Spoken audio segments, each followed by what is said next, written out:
Alex from Harmony Wired. Today we're going to be talking about some different types of wires that I'm going to be using for some different style wraps. So the first thing we're going to be talking about is our copper core silver plated 20 gauge wire.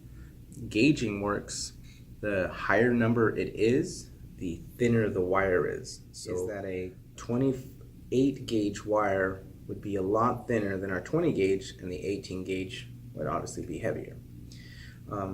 This is my favorite wire to use when I'm wrapping stones and crystals, because it's right at that sweet spot where it's malleable enough to where it doesn't fatigue my hands, but at the same time it's strong enough to hold the pieces together, or hold whatever you're working with together.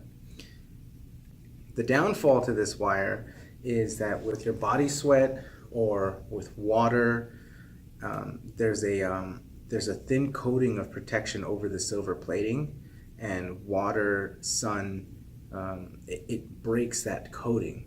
And once that coating breaks, then the silver itself is exposed, and when that happens, any type of acidity will actually wear that away, and that's when you'll end up seeing the copper core come out. And it's pretty noticeable when it starts happening to a majority of a pendant that you've been working on. And some people don't mind it. Some people feel it gives the piece a little bit of a rustic look, and other people tend to really want to stray away from it. That's why they lean more towards the sterling silver wire and things like that. There's some different colors. There's lots of colors. I use a company called Parawire, and the quality is really great. Yeah, they're coated in many different colors, but so these are just some of the ones that I use pretty often. This is a light gauge. This is a 24 gauge, the antique copper wire. And yeah, in different places where I use it, like so the antique copper wire, the 24 gauge was in here, like I said. We got the 18 gauge wire up here. There's another 24 gauge for the black netting that I used back here.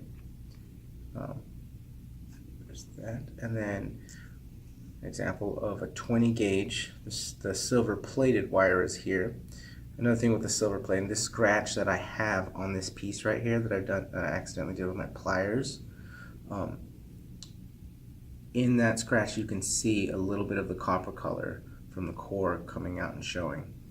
If you're using sterling silver, that won't happen. And a light scratch with a silver rolled, you won't see it, but a deep scratch you will see the copper come out.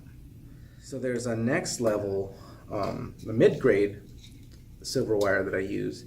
This is another 20 gauge wire, and this is silver filled wire. Another name for the silver filled is silver rolled. You'll also hear it with gold too. Jewelers will say gold filled or gold rolled jewelry, but essentially it's just like the silver plating, except there's multiple layers of the silver on top of the copper core. So once it starts wearing, it doesn't immediately tarnish to the point where you see the copper core on the base wire inside of it. So it's a little bit more expensive. I've used quite a bit of this wire, and people are really happy with it. The next one after that is the highest quality wire that I use, which is our sterling silver 9.925 wire.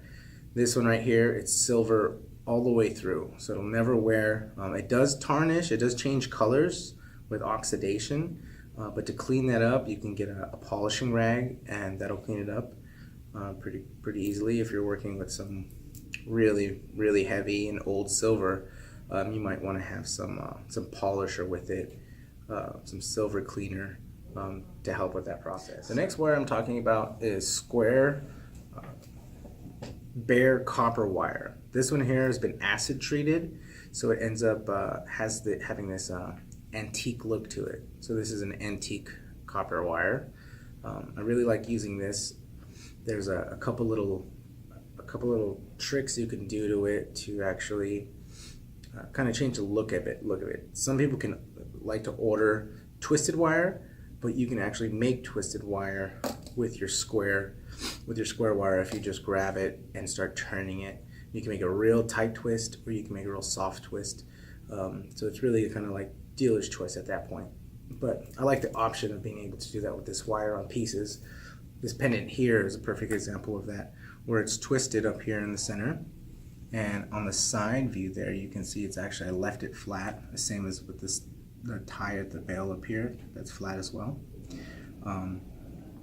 We were talking earlier about the thicknesses of the wires. Like this copper wire inside of here is actually a 24 gauge wire. So it's a thinner wire inside of this coil here. Eventually I'll get to teaching you how to make these coils. They're pretty time consuming, but they're pretty interesting. Thank you guys for watching the video. We're an Oregon-based company, so we're going to be hitting up spots like the Oregon Caves. We're going to be visiting other crystal shops around the valley, and we're going to be asking things like their origin stories, eventually get into talking to different Reikis and people that specialize in, you know, different kind of energies. And so this could be like a medley of things for us to explore. But if you like this kind of stuff, subscribe to our YouTube channel. And thanks for watching.